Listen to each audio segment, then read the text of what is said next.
Hey guys, welcome back to the channel, and as you can see, and from the description at the top of the post or the video, it's bottling day. So, a couple of things. Here is the beer all fermented out, and like I knew it would, this fermented out in like 2 days. Man, this thing went to work, and it was done.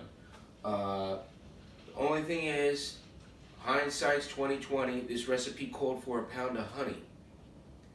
And because I didn't put the honey in, the final gravity is lacking. So therefore we came out at 5%. Normally this should be about close to 6%. 5.5, 6%. So, oh well, what are you gonna do, right? So we're at 5%. 1055 was the starting gravity, finishing gravity was 1018. I will, lower that number is, the higher your ABV is gonna be. So that's it. That's all she worked. So, next time if I do this beer again, once I do the taste test, if I really officially like it, I did take a sample when I did my hydrometer reading, but I had to take a second reading because my hydrometer is the old Cooper's crap, and as you can see, it got a little warped in the dishwasher. So, yeah, it's plastic. The heat from the dishwasher, I didn't think, I just threw everything in when I was cleaning. So it wound up mutating this. So we're going to have to go invest in a new one. And next time we go to the brew shop. So I'm not worried about that. So we're going to get ready to bottle the first mate and me. And we got Mangroves Jacks, carbonation drops, take the guesswork out. And that is the truth about these little pieces of candy. That's all they really are for those of you that don't brew. That's all they are, little pieces of like sugar cubes that look like lemon drops. Exactly what they are. They look the same shape as lemon drops, candy. And you put those, you sanitize your bottles, which you can't see it down here off camera. We're going to sanitize all our bottles, and then we're going to put one of those in each one of those bottles and taste the guesswork out. Because I did experiment with taking regular sugar and you boil it in a kettle where you get the water boiling, then you add whatever. Excuse me, I'm still fighting this cold. And you take it, you make like a sugar solution and then you pour it back in here, and then you gotta wait a whole hour, maybe even more, for it really to distribute out.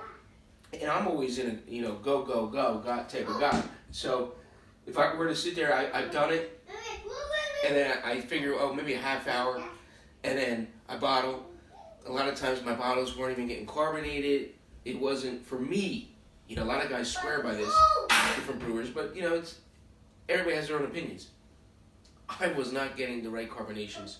Some bottles were overcarb, other ones were undercarb. So you can't go wrong, man. You put one of these in there. If you get a bigger bottle, you put two.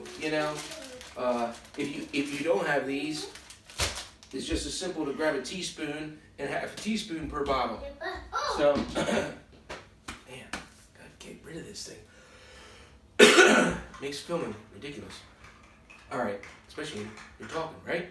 So we're going bottling over here. My laptop's over here. We're watching YouTube while we make YouTube. Wow. All right, so yeah.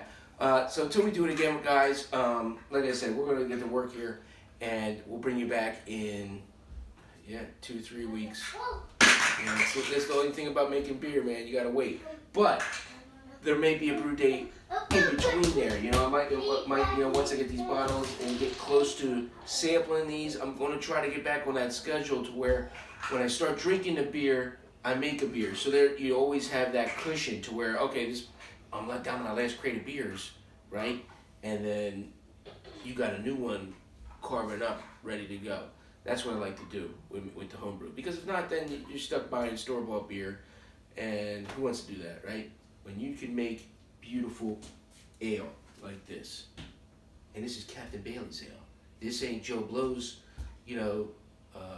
whatever local craft brewery you have around your state or whatever, I'm not saying they don't make good beers, but I'm making just as good a beer as them. And you can't tell me I'm not, because I do side by side with their style of beer and my beer. And yeah, it's clearer Yeah, it might have like a little bit better of the flavor, but they have more quality control and they have thousands of dollars worth of equipment. I got a stove and I got a fermenter, but you know what? When a push comes to shove, I'm still making the same product, just in my kitchen. You know. All right, so that's Captain Billy's soapbox. All right, so till we do it again, remember, let's set sail.